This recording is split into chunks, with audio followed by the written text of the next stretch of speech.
अस्सलाम वालेकुम पाकिस्तान। मेरे प्यारे प्यारे बच्चों, कैसे हालात हैं आप सबके? ठीक ठाक हैं? लो मेरा बच्चा, अभी मैं हाजिर हूँ अपने बच्चों के साथ क्लास 10th के चैप्टर नंबर 11 के लेक्चर नंबर 4 के साथ। चैप्टर नंबर 11 जिसका नेम होम्योस्टैसिस है और उसका लेक्चर नंबर 4 के साथ मैं अपने बच्चों के लिए हाजिर हूँ। ठीक है बेटा, तो पिछली दफा हम लोगों ने पढ़ा था स्ट्रक्चर ऑफ किडनी, उसका एक्सटर्नल स्ट्रक्चर, फिर हमने उसका लॉन्गिट्यूडिनल सेक्शन हम लोगों ने उसका करके देखा।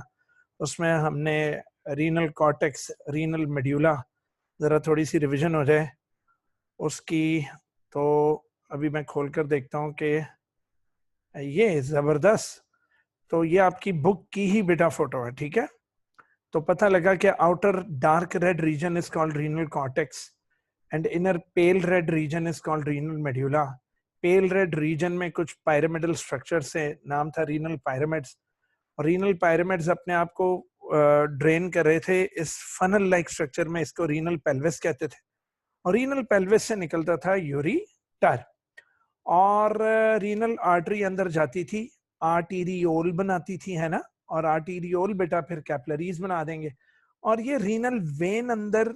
ये अच्छा, अब रीनल वेन को मैं ये नहीं कहूंगा कि अंदर जा रही, रीनल वेन को मैं कहूंगा कि जब रीनल आर्टरी अंदर गई, आर्टीरियोल्स बनाई, तो आर्टीरियोल्स ने जब बनाई कैपिलरीज, फिर कैपिलरीज आपस में जुड़ी तो विन्यूल्स, और जब विन्यूल्स जुड़ती हैं तो वेन्स बनती हैं बेटा। तो ये देखो, विन्यूल्स आपस में जुड़ रही हैं और ये वेन रीनल वेन बनकर तो बाहर आएगी।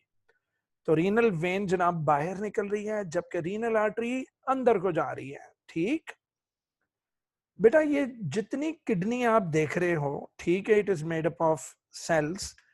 आगे से सेल्स आपस में जुड़कर एक स्पेशल स्ट्रक्चर बेटा, सॉरी, टिश्यूज बना रहे हैं, और टिश्यूज आपस में जुड़कर स्पेशल स्ट्रक्चर्स बना रहे हैं, और वो स्पेशल स्ट्रक्चर है जी नेफ्रॉन। ओ गॉड! तो किडनी के अंदर इस तरह के ट्यूब्यूल्स हैं बेटा, ये देखो, ये एक ट्यूब जा रही है, हाँ, और एक ये वाला स्ट्रक्चर है, ये इस जगह पर। तो बेटा किडनी भरी पड़ी है इस तरह के स्ट्रक्चर से। इस तरह के स्ट्रक्चर्स को नेफ्रॉन्स कहते हैं। क्या कहते हैं मेरे बच्चे? नेफ्रॉन। क्या? नेफ्रॉन। याद रखें, अगले चैप्टर कोऑर्डिनेशन में न्यूरॉन आएगी, तो न्यूरॉन को नेफ्रॉन से मिक्स नहीं करना मेरे मेरे बच्चों, गॉट इट? इसको मिक्स नहीं करना, ये नेफ्रॉन है। ये क्या है मेरा बच्चा? नेफ्रॉन। तो नेफ्रॉन्स हैं जी। तो आपको पता है, अगर किडनी का फंक्शन यूरिन बनाना है तो वो यूरिन किडनी के अंदर मौजूद नेफ्रॉन्स बना रही हैं। तो who is making urine? Nephron. Nephron is making urine जनाब। तो ये नेफ्रॉन जो मैं आपको दिखा रहा हूं, this is making the urine. Okay, तो आज हम पढ़ने लगे हैं nephron and its structure and function. तो पहला शॉर्ट क्वेश्चन आया, डिफाइन नेफ्रॉन या व्हाट इज नेफ्रॉन। तो मेरे बच्चों ने कहना है जनाब, किडनी का अगर फंक्शन है यूरिन बनाना, तो किडनी में वो चीज जो यूरिन बना रही है उसका नाम नेफ्रॉन है। क्या है मेरे बच्चे? Nephron. So what is nephron? Nephron is the functional unit of kidneys. So if kidneys function is to make urine and to filter the blood, who is helping in filtering the blood and making urine? Nephron. Nephron is the functional unit of kidney. The functional unit of kidney is called nephron. It's called what? Nephron. Nice. बेटा, over 1 million से ज्यादा nephrons हैं each kidney में। Very important MCQ, very important MCQ.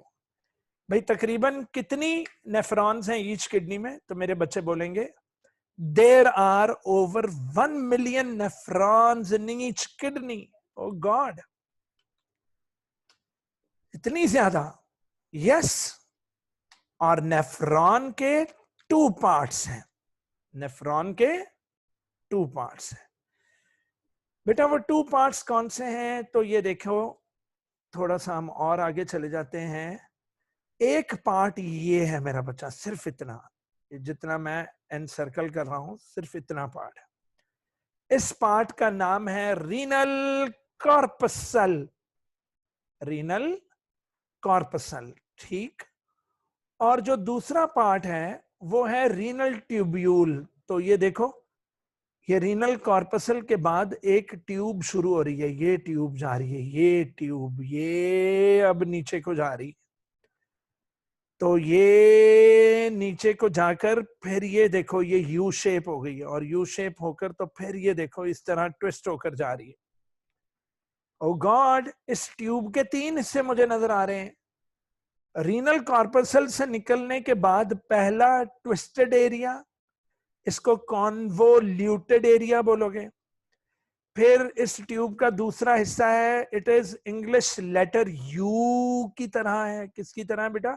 You की तरह। और तीसरा एक और है, वो फिर ट्विस्टेड है, वो फिर बलदार है, कॉन्वोल्यूटेड है। क्या मेरा बच्चा?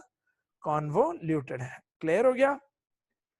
तो ये है जी रीनल कॉर्पसल, और रीनल कॉर्पसल के बाद है रीनल ट्यूब्यूल। तो आइए जरा रीनल कॉर्पसल के बारे में पढ़ लेते हैं। लो जी, nephron has 2 parts, renal corpuscle and renal tubule. और अब हम पढ़ने लगे हैं रीनल कॉर्पसल के बारे में। किसके बारे में?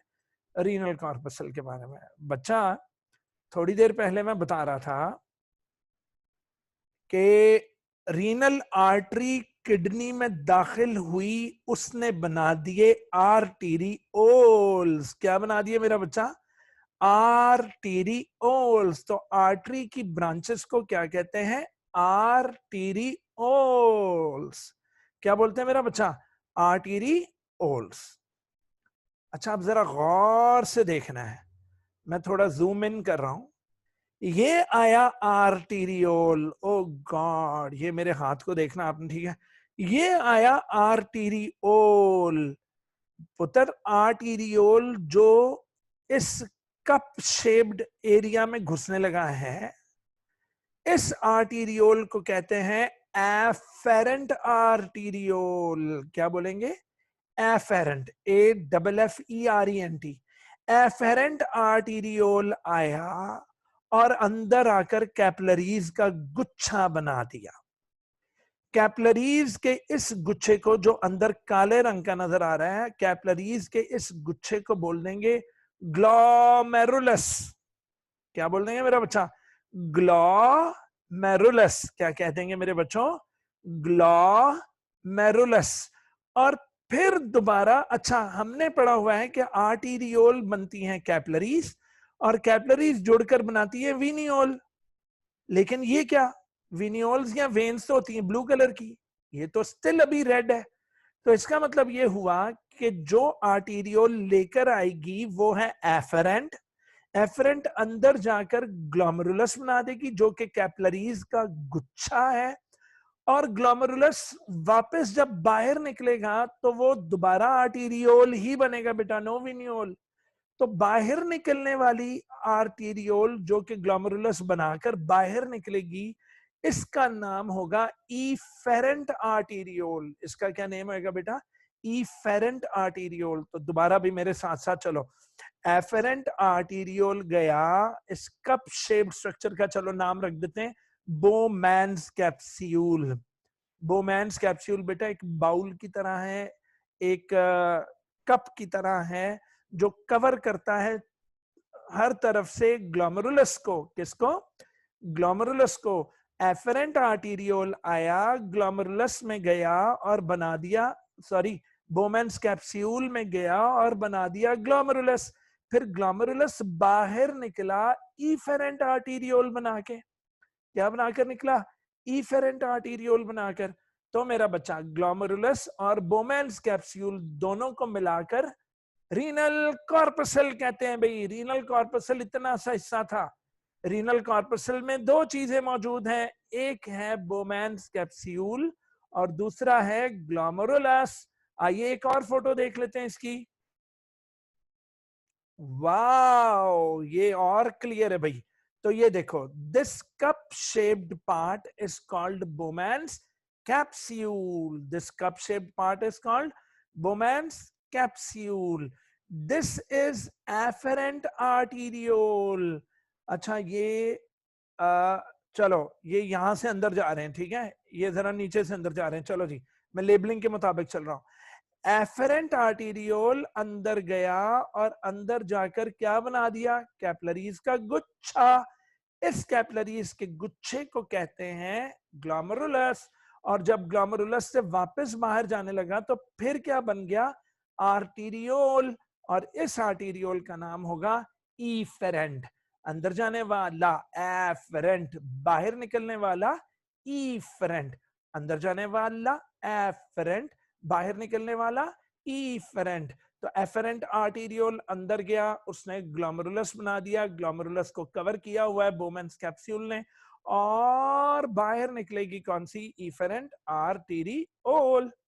जनाब Ali, renal corpuscle is not a tubular part, it is not tubular and has two parts, इसके two parts हैं, कौन कौन, glomerulus and Bowman's capsule.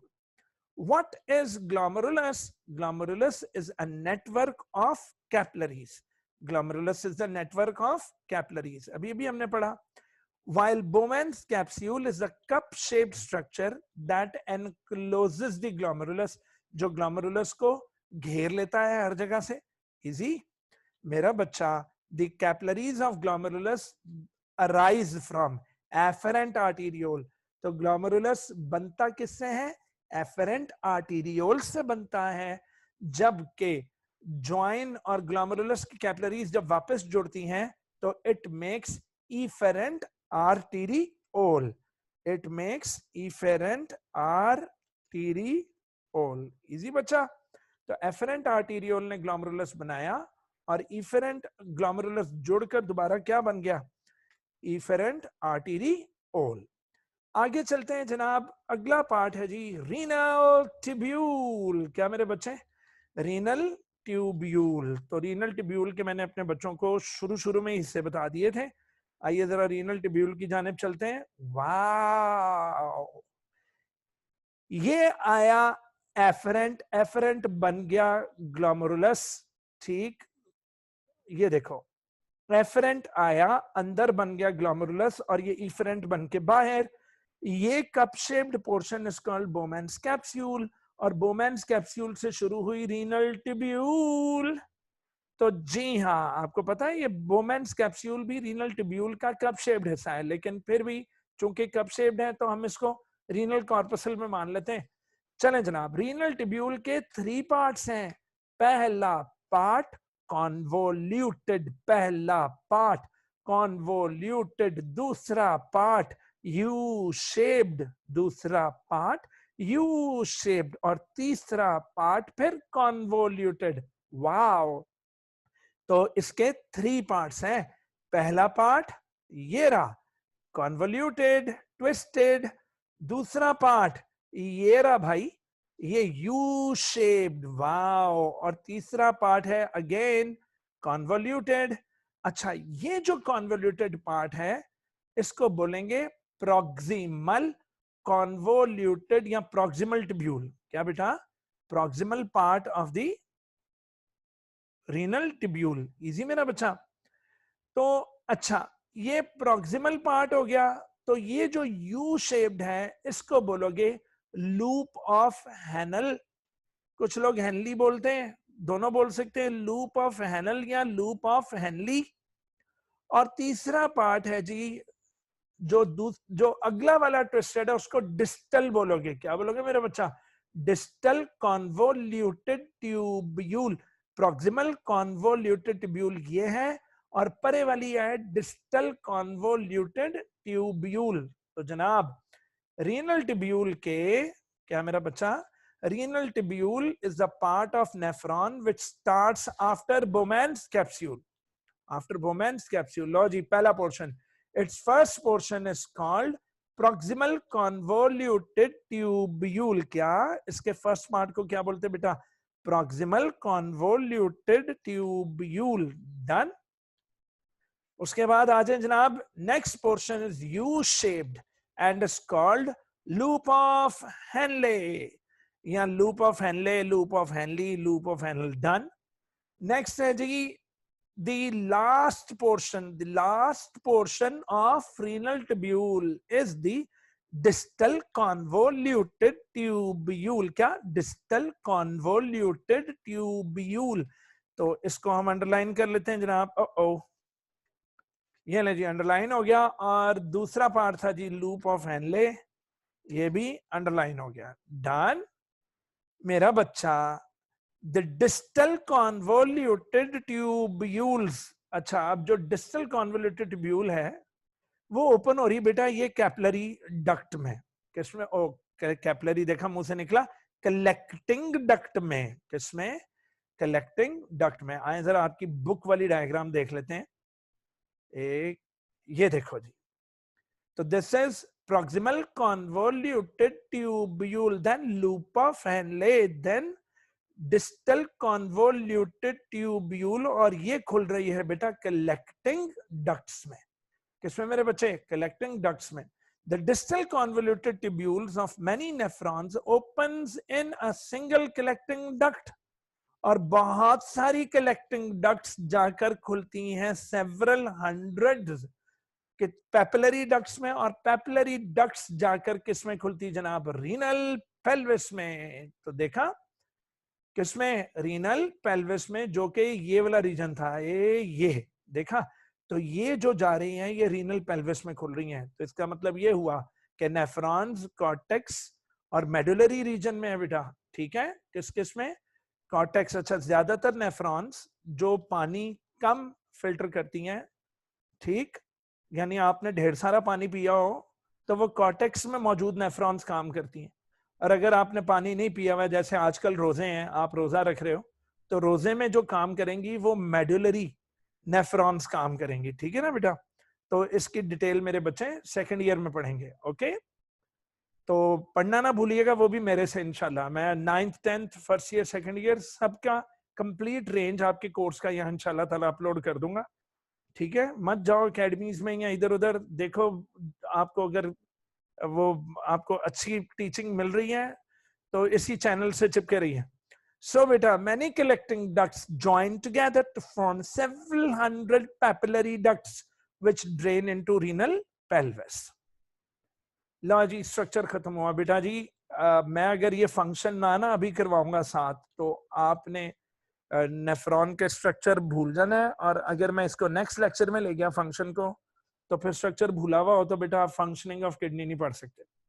अच्छा भाई, ये वाला जो क्वेश्चन है ना, ये फंक्शनिंग ऑफ किडनी के नाम से भी आ सकता है, और तो और ये आ सकता है function of nephron.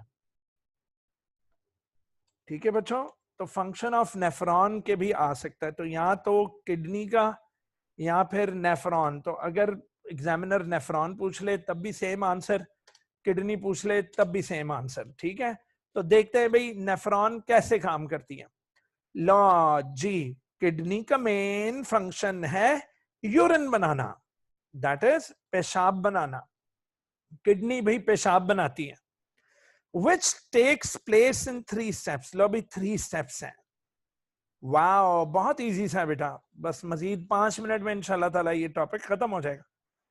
The first step is pressure filtration। The first step is pressure filtration। What happens in pressure filtration? आओ थोड़ी सी जरा तमहीद बांध लें इसकी।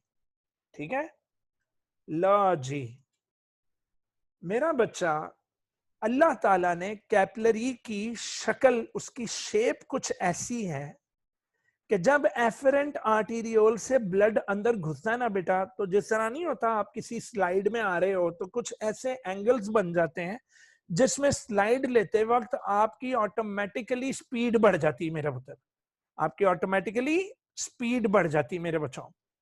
जब ब्लड घुसता है किसमें? ग्लोमेरुलस में, ब्लड का प्रेशर इंतहाई इंक्रीज हो जाता है।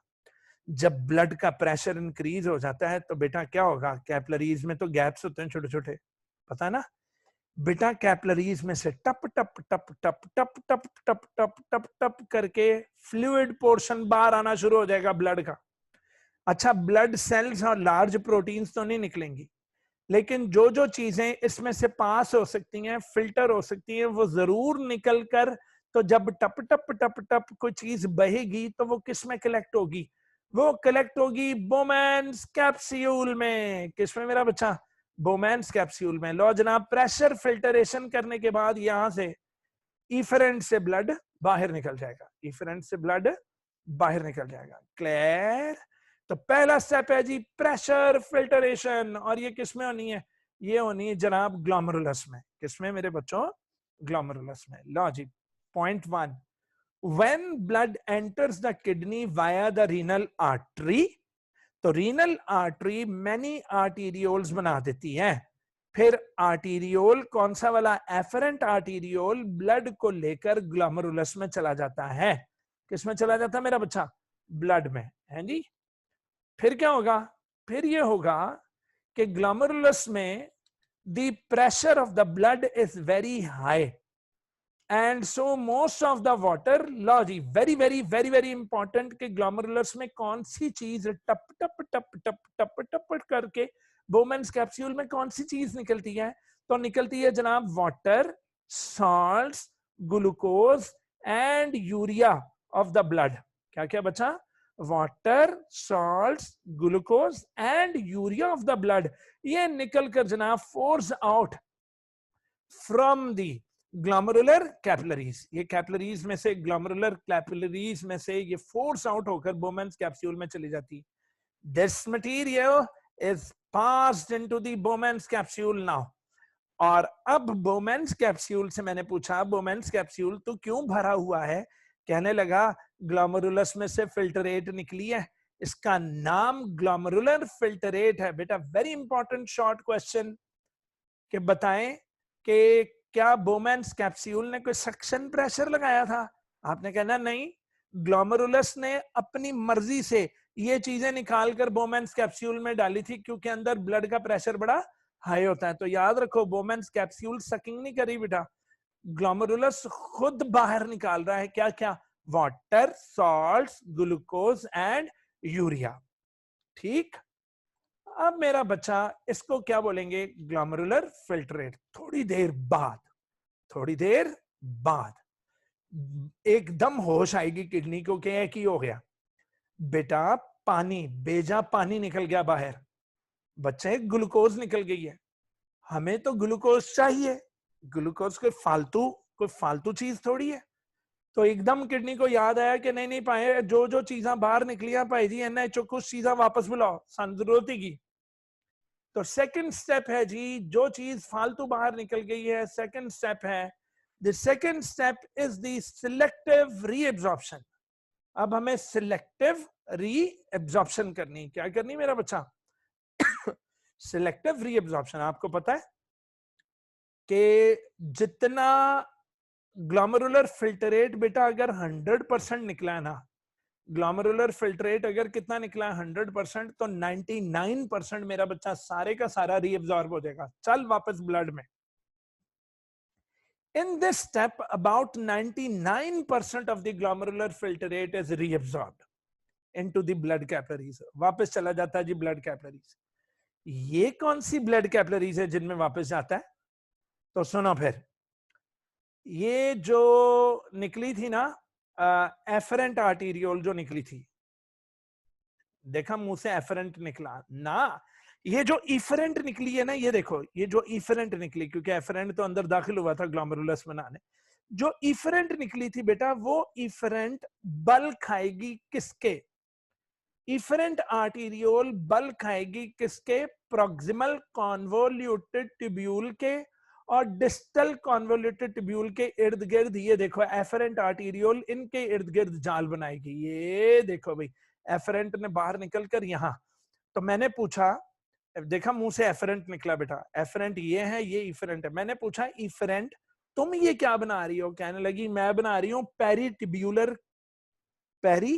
Tubular capillaries. मैं कहा तुम लोगों का क्या फंक्शन है? कहने लगी अफजल भाई, जज्बात में ग्लोमेरुलस ने बहुत कुछ बाहर निकाल दिया, देखो ब्लू एरोस बने हुए। मैं कहा तो? कहने लगी बस फिर उसके जज्बात में निकाली गई चीजों को अब हम वापस लेंगे। तो ये देखो एरोस बने हुए कि ट्यूब्यूल से निकलकर कैपिलरीज में वापस चीजें जा रही हैं। यहां क्या हुआ, कैपिलरीज से निकलकर ट्यूब्यूल में गई, तो इधर क्या हुआ, इधर ट्यूब्यूल से निकलकर कैपिलरीज में जाना है, तो जनाब सिलेक्टिव रीअब्जॉर्प्शन होनी है। In this step, about 99% of the glomerular filtrate is reabsorbed into the blood capillaries surrounding the renal tubule. देखा, renal tubule को कुछ ने सराउंड किया हुआ, उन्हें क्या बोलते हैं बेटा, peritubular capillaries. It occurs through osmosis. लो जी, वाटर ऑस्मोसिस करता है, हमें भी पता है। दी क्या था, passing of water molecules, movement of water molecules from the region of higher concentration towards the region of lower concentration through the selectively permeable membrane is called what, osmosis। दूसरी चीज डिफ्यूजन, तीसरी चीज एक्टिव ट्रांसपोर्ट। तो बेटा कुछ भी करने को तैयार है, हमें हमारी चीजें वापस चाहिए। तो जी हाँ, ऑस्मोसिस के जरिए, बेटा वेरी इंपॉर्टेंट शॉर्ट है कि वो कौन से प्रोसेसेस हैं जिनके जरिए सिलेक्टिव रीअब्जॉर्प्शन होती है। जी आपने कहना ऑस्मोसिस के जरिए, नंबर 2 डिफ्यूजन के जरिए, नंबर 3 एक्टिव ट्रांसपोर्ट के जरिए। किसके जरिए, एक्टिव ट्रांसपोर्ट के जरिए। लो जी, अब हम करने लगे हैं प्रॉक्सिमल कॉन्वोल्यूटेड ट्यूब्यूल में क्या क्या चीजें रीअब्सॉर्ब होती हैं। बेटा सम वाटर, थोड़ा सा पानी, लेकिन मोस्ट ऑफ द ग्लूकोज, थोड़ा सा पानी लेकिन मोस्ट ऑफ द ग्लूकोज। ये देखो, यहां से थोड़ा सा पानी लेकिन most of the glucose proximal convoluted tubule से निकलकर ब्लड की कैपिलरीज में चली जाती है। किसमें चली जाती है बेटा, ब्लड की कैपिलरीज में, are reabsorbed from proximal convoluted tubule. Next, here salts are reabsorbed by active transport and then water follows by osmosis। याद रखो कि प्रॉक्सिमल कॉन्वोल्यूटेड ट्यूब्यूल में salts भी reabsorb होंगे, लेकिन salts पुत्र डिफ्यूजन या ऑस्मोसिस तो नहीं, ऑस्मोसिस तो वाटर में होती है और डिफ्यूजन से तो ग्लूकोज हो जाएगी, लेकिन पुत्र salts को याद रखें एक्टिव ट्रांसपोर्ट के जरिए ही रीअब्सॉर्ब किया जाएगा। किस में, प्रॉक्सिमल कॉन्वोल्यूटेड ट्यूब्यूल में, फॉलोज बाय द ऑस्मोसिस। लो जी, अब हम करेंगे डिसेंडिंग लिम्ब में। ये क्या भला है जी डिसेंडिंग लिम्ब, ये तो हमने पढ़ा ही नहीं, ये तो हमने देखा ही नहीं। तो सर अफजल जी दिखाएं, ये देखो पुत्र, मेरा बच्चा loop of Henle U shape है बेटा, तो नीचे उतरने वाला लिम्ब कहलाएगा डिसेंडिंग लिम्ब और ऊपर जाने वाला लिम्ब कहलाएगा असेंडिंग लिम्ब। चलो जी, लूप ऑफ हैनल के अब दो पार्ट्स हो गए, descending limb of loop of Henle, ascending limb of loop of Henle. चलो जी बताओ ये क्या है, descending limb of loop of Henle and ascending limb of loop of Henle. Nice. लो जी, the descending limb of loop of Henle allows the reabsorption of water। लो भाईजान, डिसेंडिंग में सिर्फ वाटर ने एब्जॉर्ब होना है, तो यहां से सिर्फ वाटर एब्जॉर्ब हो रहा है, ठीक, यहां से सिर्फ क्या एब्जॉर्ब हो रहा है मेरा बच्चा, वाटर। जबकि while the ascending limb of loop of Henle में, ascending में ऊपर जाते हुए allows reabsorption of the salts only, ठीक। जबकि बेटा जो लास्ट पार्ट है, लास्ट पार्ट क्या था, लास्ट पार्ट ये था जी, ये डिस्टल कॉन्वोल्यूटेड ट्यूब्यूल, क्या, distal convoluted tubule. The distal convoluted tubule again allows the reabsorption of water into the blood. And now the third step is the tubular secretion। Tubular secretion. ले जनाब, बस finish होने वाला है। कहते हैं different ions, पुत्र डिस्टल की बात हो रही है, डिस्टल कॉन्वोल्यूटेड ट्यूब्यूल की। कहते हैं डिफरेंट आयंस, नहीं आई एम सॉरी, वो डिस्टल की बात नहीं हो रही, ये ट्यूब्यूलर सिक्रीशन ये कहीं से भी हो सकती है, यानी कि किसी भी रीजन में। कहते हैं different ions, number 2 creatinine, number 3 urea, ये मुसलसल कैपिलरीज के ब्लड में से, जो कैपिलरीज ट्यूब्यूल्स के इर्द गिर्द हैं बेटा, ये रीअब्सॉर्ब नहीं हो रही, ये उल्टा ब्लड में से निकलकर, ये उल्टा ब्लड में से निकलकर किस में आ रहा है, filtrate of the renal tubule में आ रहा है। चलो जी दोबारा बताओ, टिब्यूल के अंदर से यानी ब्लड बाहर से क्या भेज रहा है, डिफरेंट आयंस, क्रेटिनिन और यूरिया। ट्यूब्यूल के इर्द गिर्द जो कैपिलरीज हैं, उन कैपिलरीज में से ब्लड ये चीजें भेज रहा है अंदर के, एल आ जाओ, एल आ जाओ, डिफरेंट आयंस, क्रेटिनिन और urea are secreted from the blood into the filtrate in the renal tubule. क्यों किया जाता है ये? इस तरह करने से यूरिन की बेटा नॉर्मल पीएच मेंटेन हो जाता है। और यूरिन देखा मेरे मुंह से निकला, जब ब्लड डिफरेंट आयंस अपने अंदर से निकालेगा, जब ब्लड अंदर से क्रेटिनिन निकालेगा, जब ब्लड अंदर से यूरिया बाहर निकालेगा, तो इस तरह ब्लड की अपनी पीएच माशाल्लाह नॉर्मल हो जाएगी। और ब्लड की पीएच जब नॉर्मल होगी तो ये देखो स्लाइटली बेसिक होता है जी, ब्लड 7.35 टू 7.45 अपनी पीएच रखता है ब्लड। तो ब्लड अपनी पीएच कैसे मेंटेन रखता है? वो ऐसे कि जब कैपिलरीज में से ब्लड गुजर रहा होता है रीनल ट्यूब्यूल के ऊपर से, तो ब्लड पुत्र तीन चीजें, डिफरेंट आयंस, क्रेटिनिन और यूरिया, ये चीजें ब्लड अपने अंदर से निकाल कर किसमें फेंक देता है, ट्यूब्यूल के अंदर जो फिल्टरेट है उसमें डाल देता है कि एवी ला जाओ, नाली यूरिन बाहर ला जाओ, एनी प्रॉब्लम हो। और इस तरह करने से ब्लड की पीएच नॉर्मल हो जाती है, और वो कितनी है, 7.35 टू 7.45। लो जी याद रहे, अब ये बेटा स्पेशल नुकात हैं कुछ, याद रहे कि blood cells and proteins are not filtered through the glomerular capillaries. क्यों?